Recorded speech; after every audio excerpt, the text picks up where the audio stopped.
Jadi USD CAD ini sama kemarin. Berkali-kali dia sudah masuk di dalam zone-nya dan berkali-kali kita profit. Pertama, ini adalah call pertama dari Jumat 16 Februari. Kita call, lalu profit, dan memang nggak sampai targetnya ya. Kenapa? Ya karena memang dia nggak bergerak kemana-mana. Kecuali teman-teman hold sama seperti King sampai di area sini. Tapi nggak sejauh itulah. King nggak take profit 135, King 1349 waktu itu take profitnya di sini. Di bawah sini 1349. Jadi dari 1346 itu kita ke 1349, 30 pips.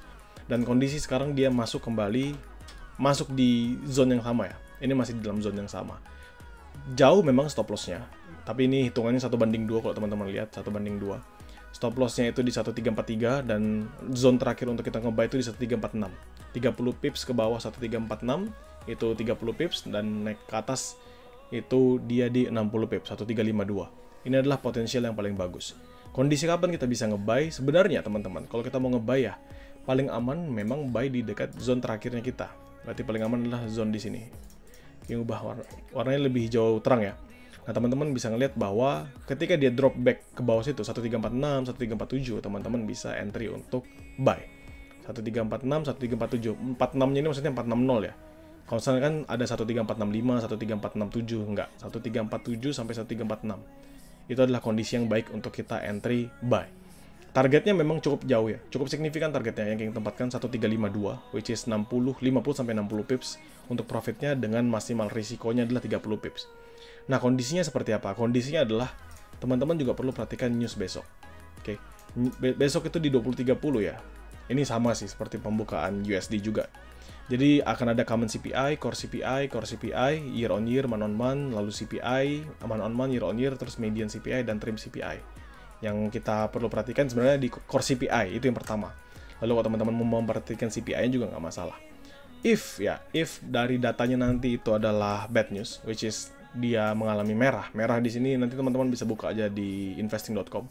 Ketika datanya lebih rendah, kalau misalnya kita ngomong CPI itu datanya lebih rendah dibandingkan forecastingannya, maka potensi dia akan naik 50-60 pips itu terbuka lebar di USD CAD. Oke.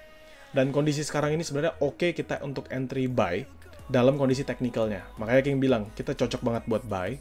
Misal teman-teman sudah buy terus dapat 30-40 pips, bisa take profit dulu. Lalu nanti nextnya teman-teman masuk lagi dalam zone, lalu dia nge-buy lagi, dan kondisi ketika teman-teman buy yang kedua itu dibantu juga dengan liquidity dalam news, maka potensial kita dapat profit lebih besar tuh jauh lebih tinggi teman-teman. Itu untuk USD CAD ya. So actually yes, USD CAD ini better buat teman-teman perhatikan. Ini konsolidasi cukup lama di sini dia, konsolnya cukup lama, dan potensial dia untuk upside-nya jauh lebih besar dibandingkan dia drop. Kalau misalnya kita ngeliat dari RSI, ya kalau misalnya kita ngeliat dari RSI ini signifikan teman-teman.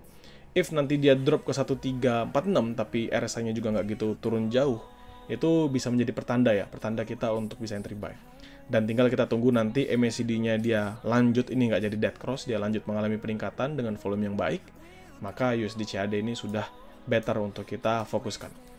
Dan ingat, untuk memperhatikan USD CAD ya kita juga ngeliat dari DXY. Apakah DXY ini ada potensial dia rebound? If not, maka teman-teman tahu pergerakan dari USD CAD masih akan cukup tertekan.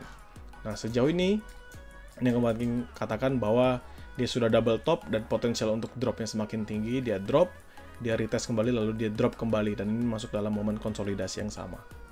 Ya, asal teman-teman perhatikan, tinggal ditunggu aja ini sampai boom, baik itu terkait dengan newsnya atau semisal ada isu-isu tertentu ya yang mungkin mengganggu.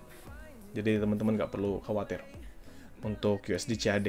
So King masih betting on buy dalam USD CAD dengan risknya sama tadi King bilang 1/2. It's actually a good risk, 30 pips maksimal loss dari 1346 dengan minimum take profitnya di 1352. Gitu ya. Nanti tinggal teman-teman sesuaikan. Mungkin teman-teman 1/1, 1/1,5 atau 1/3 terserah. Teman-teman tinggal sesuaikan sendiri. Yang penting teman-teman perhatikan news besok. Oke, ketika newsnya ini good news, maka cut loss saja. Nggak apa-apa, teman-teman cut loss saja. Kalau misalnya masih floating loss ya, atau misalnya teman-teman dari floating profit terus tiba-tiba break even atau jadi loss, teman-teman cut loss saja. Karena news untuk CPI itu cukup signifikan dampaknya, apalagi terhadap CAD.